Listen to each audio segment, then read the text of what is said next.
ಎಲ್ಲರಿಗೂ ನಮಸ್ಕಾರ. Welcome back to my channel. ನಾನು ಪೂಜಾ. ಇವತ್ತು ಶನಿವಾರ ಬೆಳಗಿನ ತಿಂಡಿಗೆ ಬೇಬಿ ಪೊಟ್ಯಾಟೊ ಕುರ್ಮಾ ಹಾಗೆ ಚಪಾತಿನ ಮಾಡ್ಕೊಂಡಿದ್ದೆ. ಸ್ವಲ್ಪ ಗ್ರಾಸರೀಸ್ನೆಲ್ಲ ಆರ್ಡರ್ ಮಾಡಿದ್ದೆ, ಅದು ಕೂಡ ಬಂದಿತ್ತು.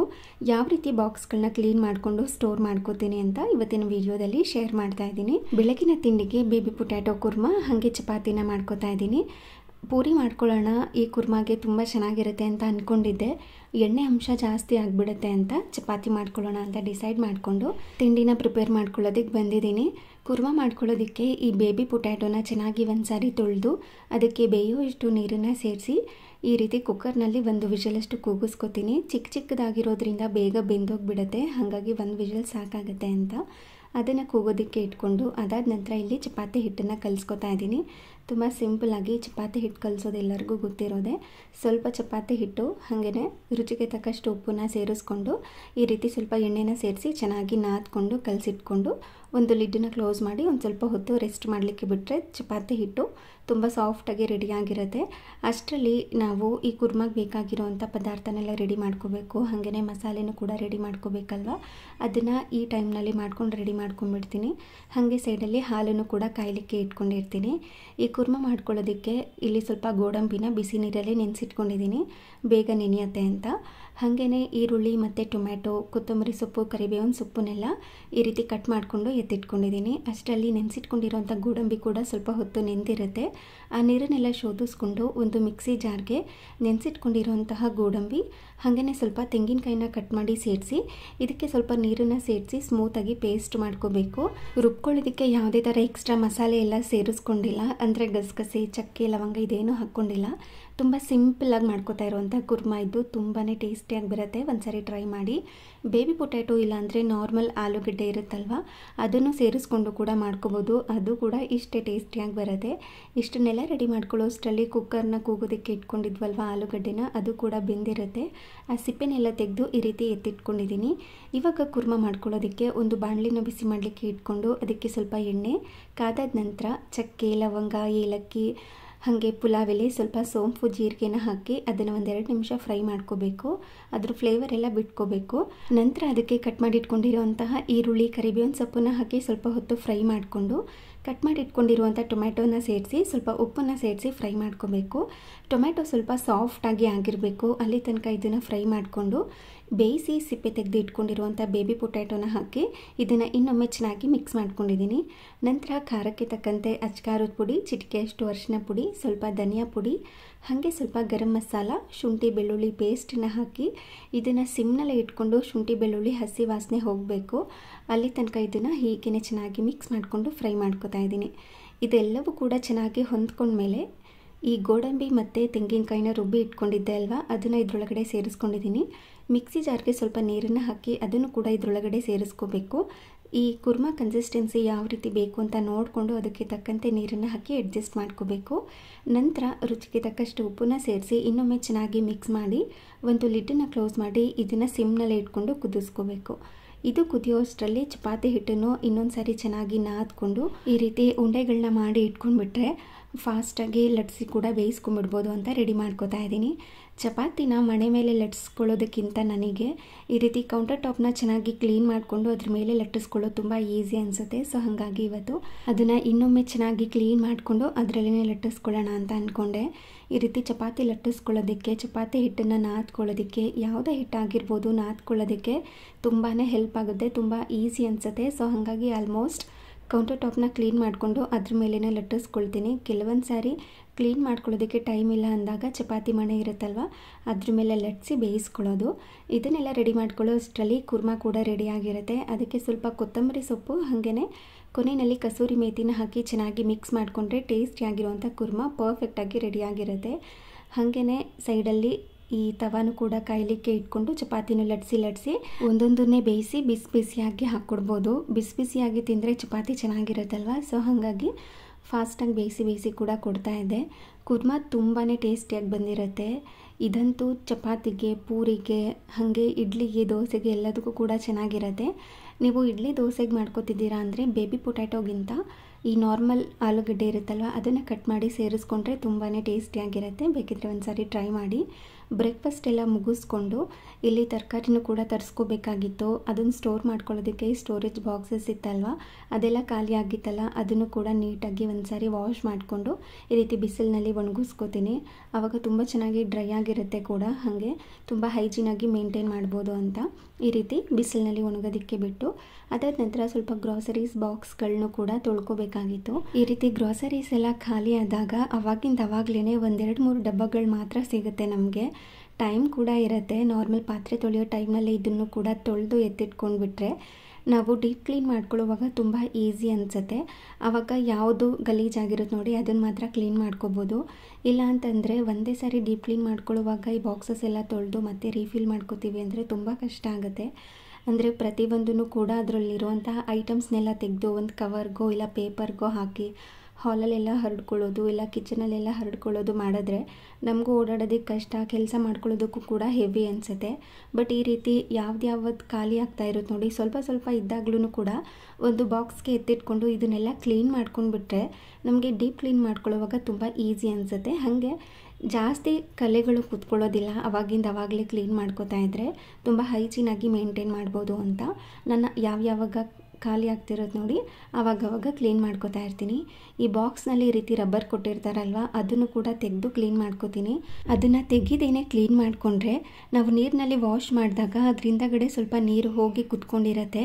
ನಾವು ಎಷ್ಟೇ ಒಣಗಿಸಿದ್ರೂ ಕೂಡ ಕೆಲವೊಂದು ಸಾರಿ ಅಲ್ಲಿ ನೀರು ಡ್ರೈ ಆಗಿರೋದಿಲ್ಲ, ಏರ್ ಟೈಟ್ ಆಗಿರುತ್ತಲ್ವ, ಅಲ್ಲೆಲ್ಲ ಗಾಳಿ ಕೂಡ ಹೋಗಿರೋದಿಲ್ಲ.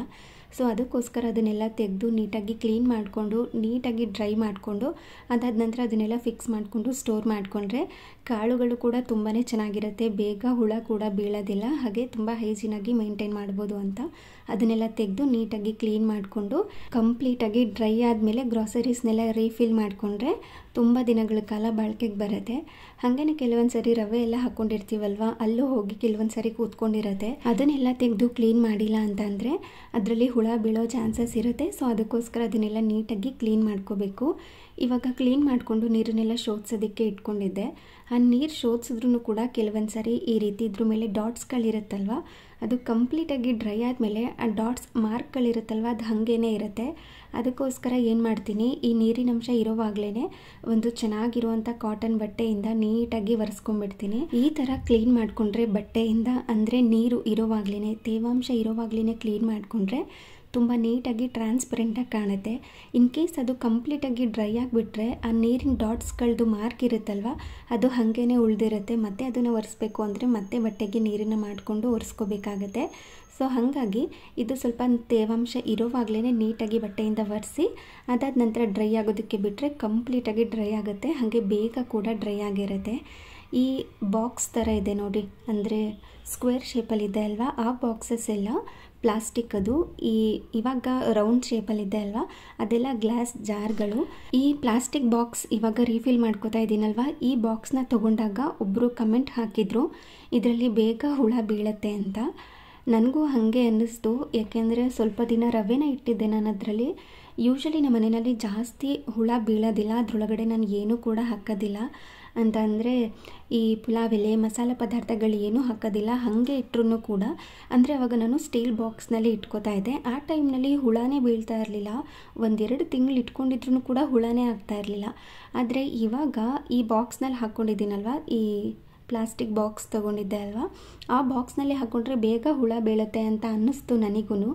ಯಾಕೆಂದರೆ ಬೇರೆ ಕಾಳುಗಳು ಏನೂ ಅಷ್ಟೊಂದು ಹಾಳಾಗಿರಲಿಲ್ಲ, ಅಂದರೆ ಬನ್ಸಿ ರವೆ ಮತ್ತು ಸಣ್ಣ ರವೆ ಬರುತ್ತಲ್ವ ಅದಕ್ಕೆ ಬೇಗ ಹುಳ ಹಿಡ್ದಿತ್ತು.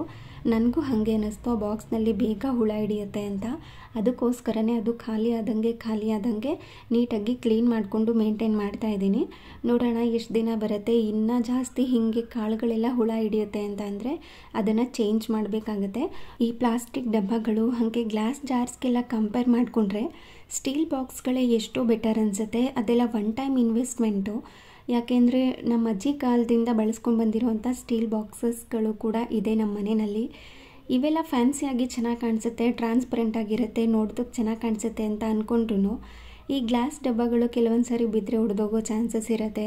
ಈ ಪ್ಲಾಸ್ಟಿಕ್ ಡಬ್ಬಗಳು ಹೆಲ್ತ್ ಹಾಳಾಗುತ್ತೆ ಅಂತ ಹೇಳ್ತಾರೆ. ಇವುಗಳು ಕಂಪೇರ್ ಮಾಡಿಕೊಂಡ್ರೆ ಸ್ಟೀಲ್ ಬಾಕ್ಸ್ಗಳೇ ಎಷ್ಟು ಬೆಟರ್ ಅನಿಸುತ್ತೆ. ಅಂದರೆ ನಮ್ಮ ಮಕ್ಕಳು ಮೊಮ್ಮಕ್ಕಳು ಕೂಡ ಯೂಸ್ ಮಾಡ್ಬೋದು.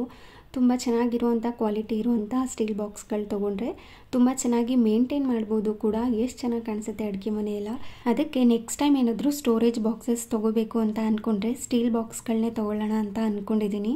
ನೀವೇನು ಹೇಳ್ತೀರಾ? ಈ ರೀತಿ ಗ್ಲಾಸ್ ಜಾರ್ಗಳು ಬೆಟರಾ ಇಲ್ಲಾಂದರೆ ಸ್ಟೀಲ್ ಬಾಕ್ಸ್ಗಳು ಬೆಟರಾ ಅಂತ ಕಮೆಂಟ್ ಮಾಡಿ ತಿಳಿಸಿ. ಈ ಥರ ಸ್ಟೀಲ್ ಬಾಕ್ಸಸ್ ಆದರೆ ನಾನು ಮೊದಲೇ ಹೇಳಿದಾಗೆ ಚೆನ್ನಾಗಿ ಮೇಂಟೈನ್ ಮಾಡ್ಬೋದು. ನೋಡೋದಕ್ಕೂ ಕೂಡ ತುಂಬ ಚೆನ್ನಾಗಿರುತ್ತೆ, ಬಿದ್ದರೂ ಕೂಡ ಒಡೆದೋಗೋದಿಲ್ಲ ಅಂತ ಅನಿಸುತ್ತೆ. ಒಂದು ಕಡೆ ಸ್ಟೀಲ್ ಬಾಕ್ಸ್ಗಳು ಕರೆಕ್ಟ್ ಅನಿಸಿದ್ರೆ ಇನ್ನೊಂದು ಕಡೆ ಇವಾಗಿನ ಕಾಲಕ್ಕೆ ಈ ಥರ ಗ್ಲಾಸ್ ಜಾರ್ಗಳು ಬೆಟರ್ ಅಂತ ಅನಿಸುತ್ತೆ. ಅಂದರೆ ಗ್ಲಾಸ್ ಜಾರ್ಗಳೆಲ್ಲ ಬಿದ್ದರೆ ಒಡೆದೋಗ್ಬಿಡುತ್ತೆ. ನಾವು ಸೆಟ್ ಆಫ್ 6 ಸೆಟ್ ಆಫ್ 12 ಅಂತೆಲ್ಲ ತೊಗೊಂಡಿರ್ತೀವಿ. ಒಂದು ಒಡೆದೋದ್ರೂ ಕೂಡ ಬೇಜಾರಾಗ್ತಾ ಇರುತ್ತೆ, ಆ 12ಅಲ್ಲಿ ಒಂದು ಹೊಟ್ಟೋಯ್ತಲ್ಲ ಅಂತ. ಬಟ್ ಸ್ಟೀಲ್ ಬಾಕ್ಸಸ್ ಆದರೆ ಬಿದ್ದರೂ ಕೂಡ ಒಡೆದೋಗೋದಿಲ್ಲ, ಮೇಂಟೈನ್ ಮಾಡೋದು ಈಸಿ ಅಂತ ಅನಿಸುತ್ತೆ. ನಿಮ್ಗೇನು ಅನಿಸುತ್ತೆ? ಅಂದರೆ ಸ್ಟೀಲ್ ಬಾಕ್ಸ್ಗಳು ಬೆಟರಾ ಇಲ್ಲಾಂದರೆ ಈ ರೀತಿ ಗ್ಲಾಸ್ ಜಾರ್ಗಳು ಬೆಟರಾ ಅಂತ? ಕೆಲವೊಂದು ಸರಿ ಗ್ಲಾಸ್ ಜಾರ್ ಬೆಟರ್ ಅನಿಸುತ್ತೆ. ಯಾಕೆ ಅಂದರೆ ನೋಡೋದಕ್ಕೆ ಎಷ್ಟು ಚೆನ್ನಾಗಿ ಕಾಣಿಸುತ್ತೆ, ಹಾಗೆ ಯಾವ್ಯಾವ ಪದಾರ್ಥ ಯಾವ್ದ್ಯಾವ್ದ್ರಲ್ಲಿದೆ ಅಂತ ನೀಟಾಗಿ ಗೊತ್ತಾಗ್ಬಿಡುತ್ತೆ. ಈಸಿಯಾಗಿ ಒಂದು ಬಾಕ್ಸ್ನ ಓಪನ್ ಮಾಡ್ಕೊಂಡು ತೊಗೋಬೋದು ಅಂತ. ನಿಮ್ಗೇನು ಅನಿಸುತ್ತೆ ಅಂತ ಕಮೆಂಟ್ ಮಾಡಿ ತಿಳಿಸಿ. ಇವಾಗ ಗ್ರಾಸರೀಸ್ನೆಲ್ಲ ರೀಫಿಲ್ ಮಾಡ್ಕೊಂಡಿದ್ದಾಯಿತು. ಈ ಬಾಕ್ಸಸ್ಗಳನ್ನೆಲ್ಲ ಮೇಲ್ಗಡೆ ಇಟ್ಕೊಂಡಿದ್ದೀನಿ. ಅಂದರೆ ಇದರಲ್ಲಿ ಬೆಲ್ಲ, ಕಸೂರಿ ಮೇಥಿ, ಸ್ವಲ್ಪ ಬೇಳೆಗಳು, ರವೆ, ಪಾಸ್ತಾ ಮತ್ತು ಓಟ್ಸ್ ಎಲ್ಲ ಈ ಥರದ್ರಲ್ಲಿ ಇಟ್ಕೊಂಡಿದ್ದೀನಿ. ಗ್ರಾಸರೀಸ್ನೆಲ್ಲ ರೀಫಿಲ್ ಮಾಡಿಕೊಂಡು ಮಿಕ್ಕೊಂಡಿರುವಂಥದ್ದನ್ನು ಒಂದು ದೊಡ್ಡ ಬಾಕ್ಸ್ನಲ್ಲಿ ಹಾಕಿ ಎತ್ತಿಟ್ಕೊಂಡಿರ್ತೀನಿ. ಸೊ ನೆಕ್ಸ್ಟ್ ಟೈಮ್ ಆರ್ಡರ್ ಮಾಡ್ಕೊಳ್ಳೋವಾಗ ಅದನ್ನು ಚೆಕ್ ಮಾಡಿಕೊಂಡು ಇನ್ನೊಂದು ಸಾರಿ ಆರ್ಡರ್ ಮಾಡ್ಕೊಳ್ಳೋದು, ಮತ್ತು ಗ್ರಾಸರೀಸ್ ಎಲ್ಲ ಖಾಲಿ ಆದಾಗ ಮತ್ತು ರೀಫಿಲ್ ಮಾಡ್ಕೊಳ್ಳೋದು. ಹಾಗೆ ಅಮೆಝಾನಿಂದ ಇದೊಂದು ಮಸಾಲ ಬಾಕ್ಸ್ನ ತರಿಸ್ಕೊಂಡಿದ್ದೆ. ಇದು ಅಡುಗೆ ಮನೆಗೆ ಬಳಸ್ಕೊಳ್ಳೋದಕ್ಕಲ್ಲ, ಅಂದರೆ ಸ್ವಲ್ಪ ರಂಗೋಲಿ ಪುಡಿ, ಕಲರ್ ರಂಗೋಲಿ ಪುಡಿ ಬರುತ್ತಲ್ವ, ಅದನ್ನೆಲ್ಲ ಹಾಕಿ ಇಟ್ಕೊಳ್ಳೋಣ. ಒಂದೊಂದು ಬಾಕ್ಸ್ನಲ್ಲಿ ಒಂದೊಂದು ಕಲರ್. ರಂಗೋಲಿ ಹಾಕೋವಾಗ ಸ್ವಲ್ಪ ಕಲರಿಂಗ್ ಮಾಡಿದ್ರೆ ಚೆನ್ನಾಗಿರುತ್ತೆ. ಅಂದರೆ ತುಂಬ ಕಲರಲ್ಲ, ಮಧ್ಯದಲ್ಲಿ ಒಂದೊಂದು ಸ್ವಲ್ಪ ಕಲರ್ ಹಾಕಿದ್ರೆ ಚೆನ್ನಾಗಿ ಕಾಣಿಸುತ್ತೆ ಅಂತ ಈ ಥರ ಒಂದೇ ಬಾಕ್ಸ್ನಲ್ಲಿ ಇರಲಿ. ಸೆಪ್ರೇಟ್ ಬಾಕ್ಸಲ್ಲಿ ಇಟ್ಕೊಳ್ಳೋದಕ್ಕಿಂತ ಒಂದೇ ಬಾಕ್ಸ್ನಲ್ಲಿ ಇದ್ದರೆ ಈಸಿಯಾಗಿ ಎತ್ಕೊಂಡು ಹಾಕ್ಕೋಬೋದು ಅಂತ ಈ ಥರ ಬಾಕ್ಸ್ನ ತರಿಸ್ಕೊಂಡಿದ್ದೀನಿ. ಹಾಗೆ ಇಲ್ಲಿ ಡಿನ್ನರ್ಗೋಸ್ಕರ ಹುರುಳಿಕಾಳು ಸಾಂಬಾರು ಮಾಡ್ಕೊಳ್ಳೋಣ ಅಂದ್ಕೊಂಡು ಹುರುಳಿಕಾಳನ್ನು ನೆನೆ ಹಾಕ್ಕೊಂಡಿದ್ದೆ. ಇವಾಗ ಅದನ್ನು ಚೆನ್ನಾಗಿ ತೊಳೆದಿಟ್ಕೊಂಡು ಒಂದು ಕುಕ್ಕರ್ಗೆ ನೆನೆಸಿಟ್ಕೊಂಡಿರುವಂಥ ಹುರುಳಿಕಾಳು, ಸ್ವಲ್ಪ ನೀರು, ರುಚಿಗೆ ತಕ್ಕಷ್ಟು ಉಪ್ಪನ್ನು ಸೇರಿಸಿ ಈ ಹಂತದಲ್ಲೇ ಬೇಯಿಸ್ಕೊಂಡ್ಬಿಡ್ತೀನಿ. ಇಲ್ಲಾಂದರೆ ಕಾಳಿಗೆ ಉಪ್ಪು ಹಿಡಿಯೋದಿಲ್ಲ. ಸ್ವಲ್ಪ ಜಾಸ್ತಿ ಕೂಗ್ಸಿದ್ರೂ ಪರವಾಗಿಲ್ಲ, ಕಾಳಿಗೆಲ್ಲ ಚೆನ್ನಾಗಿ ಉಪ್ಪು ಹಿಡೀಲಿ ಅಂತ ಉಪ್ಪನ್ನು ಹಾಕಿನೇ ಬೇಯಿಸ್ಕೊತೀನಿ. ನಾರ್ಮಲಾಗಿ ಬಸ್ಸಾರು ಮಾಡ್ತಾರಲ್ವ, ಮಸಾಲೆ ಎಲ್ಲ ರುಬ್ಬಿ ಆ ಥರ ಬಸ್ಸಾರು ಮಾಡ್ಕೋತಾ ಇಲ್ಲ, ಸುಮ್ಮನೆ ಒಗ್ಗರಣೆ ಹಾಕಿ ಬಸ್ಸಾಂಬಾರು ಮಾಡ್ಕೋತೀನಿ. ಹಾಗೆ ಪಲ್ಯ ಕೂಡ ಮಾಡ್ಕೊಂಡ್ಬಿಡ್ತೀನಿ.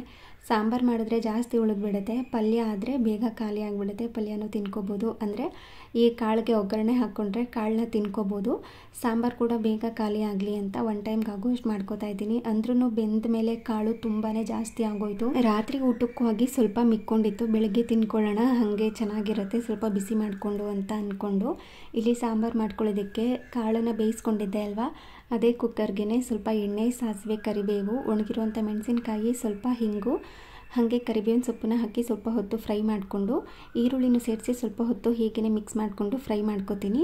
ಅದಾದ ನಂತರ ಇಲ್ಲಿ ಕಟ್ ಮಾಡಿ ಇಟ್ಕೊಂಡಿರುವಂಥ ಟೊಮೆಟೊ ಇದೆಯಲ್ವ, ಅದನ್ನು ಕೂಡ ಸೇರಿಸ್ಕೊತೀನಿ. ಯೂಶಲಿ ಬಸ್ಸಾಂಬಾರನ್ನ ಈ ಥರ ಮಾಡೋದಿಲ್ಲ, ಅಂದರೆ ಸ್ವಲ್ಪ ಮಸಾಲೆ ಎಲ್ಲ ರುಬ್ಬಿ ಮಾಡ್ತಾರೆ. ನಮ್ಮನೆಯಲ್ಲಿ ಈ ಥರ ಸಾಂಬಾರುಗಳಿಗೆಲ್ಲ ಮಸಾಲೆ ರುಬ್ಬಿದ್ರೆ ಇಷ್ಟ ಆಗೋದಿಲ್ಲ. ನನ್ನ ಹಸ್ಬೆಂಡ್ಗೂ ಕೂಡ ಅಷ್ಟೊಂದು ಇಷ್ಟ ಆಗೋದಿಲ್ಲ. ಸೊ ಹಾಗಾಗಿ ಇದೇ ರೀತಿ ಪ್ಲೇನಾಗಿ ಸಾಂಬಾರು ಮಾಡ್ಕೊತೀನಿ. ಒಗ್ಗರಣೆ ಎಲ್ಲ ಬೆಂದಿದ ಮೇಲೆ ಕಾಳನ್ನೆಲ್ಲ ಶೋಧಿಸಿ ಇಟ್ಕೊಂಡಿದ್ವಲ್ವ, ಅಂದರೆ ಹುರುಳಿಕಾಳು ಬೆಂದಿರುತ್ತಲ್ವ, ಆ ನೀರನ್ನು ಹಾಕಿ ನಂತರ ಅದಕ್ಕೆ ಸ್ವಲ್ಪ ಹುಣಸೆ ಹಣ್ಣಿನ ರಸ, ರುಚಿಗೆ ತಕ್ಕಷ್ಟು ಉಪ್ಪು, ಸಾಂಬಾರು ಪುಡಿ ಮತ್ತು ಸ್ವಲ್ಪ ಬೆಲ್ಲನ ಹಾಕಿ ಚೆನ್ನಾಗಿ ಕುದಿಸ್ಕೊತೀನಿ.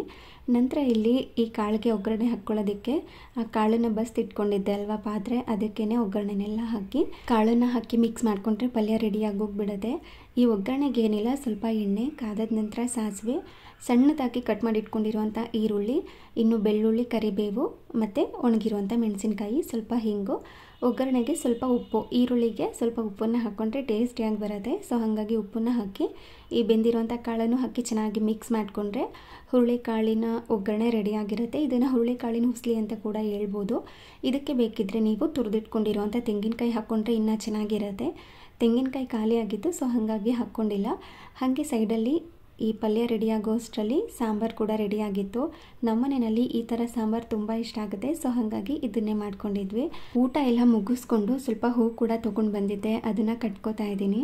ಈ ಹೂ ಜೊತೆ ಸ್ವಲ್ಪ ಅವರು ಕನಕಾಂಬರ ಕೂಡ ಕೊಟ್ಟಿರ್ತಾರೆ. ಮಧ್ಯದಲ್ಲಿ ಸ್ವಲ್ಪ ಹಸಿರು ಕಲರ್ದು ಏನಾದರೂ ಹಾಕಿದ್ರೆ ಚೆನ್ನಾಗಿ ಕಾಣಿಸುತ್ತೆ ಅಂತ. ಮರ್ಗ ನೋಡದೆ ಸಿಕ್ಕಲಿಲ್ಲ. ಸೊ ಹಾಗಾಗಿ ಮನೆಯಲ್ಲೇ ಸ್ವಲ್ಪ ಕಾಮಕಸ್ತೂರಿ ಇತ್ತು, ಆ ಎಲೆಗಳನ್ನೇ ಬಿಡಿಸ್ಕೊಂಡು ಕಟ್ಕೋತೀವಿ. ದೇವ್ರಿಗೂ ಕೂಡ ತುಂಬ ಚೆನ್ನಾಗಿ ಕಾಣಿಸುತ್ತೆ, ಹಾಕಿದ್ರೆ ಮುಡ್ಕೊಳ್ಳೋಕ್ಕೂ ಕೂಡ ತುಂಬ ಚೆನ್ನಾಗಿರುತ್ತೆ. ಈ ಮಲ್ಲಿಗೆ ಜೊತೆ ಕಾಮಕಸ್ತೂರಿ ಸ್ಮೆಲ್ ಕೂಡ ಆದರೆ ಇನ್ನು ಘಮ ಚೆನ್ನಾಗಿರುತ್ತೆ ಅಂತ ಅದನ್ನು ಕೂಡ ಈ ರೀತಿ ಬಿಡಿಸ್ಕೊಂಡು ಇದ್ರ ಮಧ್ಯದಲ್ಲಿ ಒಂದೊಂದನ್ನು ಹಾಕಿ ಕಟ್ಕೊಳ್ಳೋದು. ನೋಡೋದಕ್ಕೆ ತುಂಬಾ ಚೆನ್ನಾಗಿ ಕಾಣಿಸುತ್ತೆ, ಮಧ್ಯದಲ್ಲಿ ಮರ್ಗ ಹಾಕಿರೋ ಥರನೇ ಕಾಣಿಸುತ್ತೆ. ನನಗಿಂತ ನಮ್ಮ ಅತ್ತೆ ತುಂಬ ಚೆನ್ನಾಗಿ ದುಂಡಕ್ಕೆ ಕಟ್ತಾರೆ. ನಾನು ಕಟ್ತೀನಿ, ಆದರೆ ಒಂಥರ ತೆಳು ಥರ ಆಗಿಬಿಡುತ್ತೆ. ಈ ಸರಿ ಏನೋ ಗೊತ್ತಿಲ್ಲ, ತುಂಬ ಚೆನ್ನಾಗಿ ಕಟ್ಬಿಟ್ಟಿದ್ದೆ. ಸ್ಟಾರ್ಟಿಂಗ್ ಹೂ ಕಟ್ಟೋದಕ್ಕೆ ನಾವು ಕಲೀಲಿಕ್ಕೆ ಸ್ಟಾರ್ಟ್ ಮಾಡಿದಾಗ ಊರಲ್ಲಿ ದಾಸವಾಳ ಎಲೆಗಳು ಬರುತ್ತಲ್ವ, ಅದನ್ನು ಕಟ್ ಮಾಡಿ ಒಂದೊಂದನ್ನೇ ಕಟ್ಟೋದಕ್ಕೆ ಸ್ಟಾರ್ಟ್ ಮಾಡಿದ್ದು. ಅಂದರೂ ನನಗೆ ಅಷ್ಟೊಂದು ಬರ್ತಾ ಇರಲಿಲ್ಲ ಕೈಯಲ್ಲಿ ಕಟ್ಟೋದಕ್ಕೆ. ಫಸ್ಟು ನಾನು ಬೇರೆ ಯಾರೋ ಕಾಲಲ್ಲಿ ಕಟ್ತಾಯಿದ್ರು, ಅಂದರೆ ಎಬ್ಬೆಟ್ಟಿದೆ ಅಲ್ವಾ, ಅದಕ್ಕೆ ದಾರನ ಹಾಕಿ ಮಧ್ಯ ಹೂವನ್ನ ಹಾಕಿ ಕಟ್ಕೊಳ್ತಾ ಹೋಗೋದು, ಆ ಥರ ಫಸ್ಟ್ ಕಲ್ತಿದ್ದು. ಅದಾದಮೇಲೆ ಈ ರೀತಿ ಸೂಜಿ ಮಲ್ಲಿಗೆನ ಕಟ್ಟೋದಕ್ಕೆ ಸ್ಟಾರ್ಟ್ ಮಾಡಿದ್ದು. ನನಗೆ ಇವಾಗಲೂ ಕೂಡ ದುಂಡು ಮಲ್ಲಿಗೆ ಕಟ್ಟೋದಕ್ಕೆ ಬರೋದಿಲ್ಲ, ಕಟ್ತೀನಿ, ಒಂದೊಂದು ಮಧ್ಯದಲ್ಲಿ ಉದ್ರೋಗ್ಬಿಡುತ್ತೆ. ಬಟ್ ಈ ರೀತಿ ಸೂಜಿ ಮಲ್ಲಿಗೆ ಕನಕಾಂಬರ ಆದರೆ ಚೆನ್ನಾಗಿ ಕಟ್ತೀನಿ. ದುಂಡು ಮಲ್ಲಿಗೆ ಏನಾದರೂ ತೊಗೊಂಡು ಬಂದರೆ ನಮ್ಮ ಅತ್ತೆ ಕೈಲಿ ಕಟ್ಸೋದು, ಇಲ್ಲ ಅಂತಂದರೆ ಸೂಜಿನಲ್ಲಿ ಪೋಣಿಸ್ಬಿಡ್ತೀನಿ, ನನಗೆ ಕಟ್ಟೋದಕ್ಕೆ ಬರೋದಿಲ್ಲ ಅಲ್ವಾ. ಸೂಜಿ ಮಲ್ಲಿಗೆ ಆದರೆ ಚೆನ್ನಾಗಿ ಈ ರೀತಿ ಕಟ್ಕೊಳ್ಳೋದು. ಆಲ್ಮೋಸ್ಟ್ 4 ಮೊಳ ಅಷ್ಟು ಆಗಿತ್ತು, ತುಂಬ ಚೆನ್ನಾಗಿ ಬಂದಿತ್ತು, ಹರಳಿತ್ತು ಕೂಡ. ಇವಾಗ ಇದನ್ನು ಒಂದು ಬಾಕ್ಸ್ನಲ್ಲಿ ಹಾಕಿ ಸ್ಟೋರ್ ಮಾಡ್ಕೊಳ್ಳೋದು. ಸೋಮವಾರ ಪೂಜೆಗಾಗುತ್ತೆ, ಹಾಗೆ ಮುಡ್ಕೊಳ್ಳೋಕ್ಕೂ ಕೂಡ ಆಗುತ್ತೆ ಅಂತ.